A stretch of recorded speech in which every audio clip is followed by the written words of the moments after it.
9 मार्च को मनोहर लाल खट्टर साहब सीएम साहब यहाँ आ रहे हैं। तो मेवात में जो आ रहे हैं, तो हमारे कुछ आदमी उसमें लगे पड़े हैं स्वागत में। अभी आप कह रहे यूपीए की धारा, तो क्या इसीलिए मनोहर लाल खट्टर आ रहे हैं, इसीलिए स्वागत करेंगे लोग? कोई आपने यूपीए की धारा लगाई है? आपने कितने नौजवान जेल के अंदर है? मैं तो उनको नहीं मानता कि वो सामाजिक संगठन है। सामाजिक संगठन होते तो शायद वो इसका खंडन करते और कहते कि सीएम साहब आप मेवात में आप आके क्या करोगे? कितने नौजवानों की आपने जिंदगी से आप खेल रहे हो। आप कितने लोगों को बेघर कर दिया, जिनके मकान तोड़ दिए, जिन्हें आपने दुकानें तोड़ दी हैं, जिनको दंगे से कोई मतलब नहीं था। क्या आपने एक तरफी कार्रवाई करी है कि आपने दोनों समुदाय के खिलाफ कार्रवाई की है? इमाम को मारा गया है गुड़गांव के अंदर, तो वहां किसी का मकान नहीं तोड़ा गया, किसी को पकड़ा नहीं गया, पकड़ा गया तो उनकी जमानत हो गई।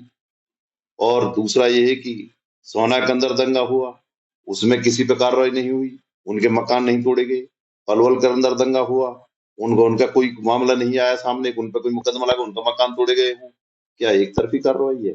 और जहां मुस्लिम 6-7 मारे गए हैं, घटना घटी है उस दंगे के बाद में, क्या उनको दिखा दिया? किसी को एक्सीडेंट केस दिखा दिया, किसी को कुछ तरीका से दिखा दिया, किसी कह दिया कि तो हार्ट अटैक से मरा हुआ है, जैसे टक्कड़ का एक साथी वहां गुड़गांव के अंदर मरा।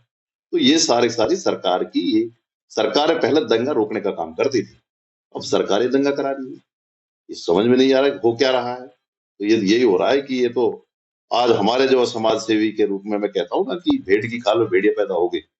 समाज सेवियों को ढोंग करते हैं, समाज सेवी को ढोंग करते हैं, और मेवात के नौजवानों को, मेवात के भाईचारे को, मेवात के बुजुर्गों को सबको धोखा देने का काम कर रहे हैं ये लोग, जो आज इस घड़ी में जो ऐसे आदमियों का स्वागत में खड़े हैं।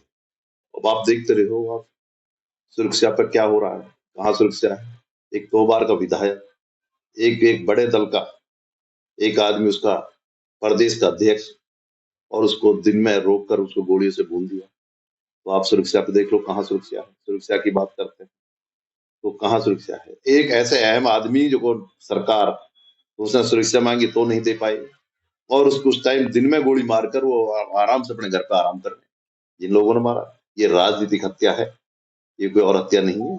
कि मैं तो ये मानता हूँ कि इंडियन नेशनल लोकदल का जनाधार बढ़ रहा है, वो पच नहीं रहा है इन लोगों को, इसीलिए ये हुआ है। और बहुत ही साधारण आदमी थे, बड़े अच्छे आदमी थे।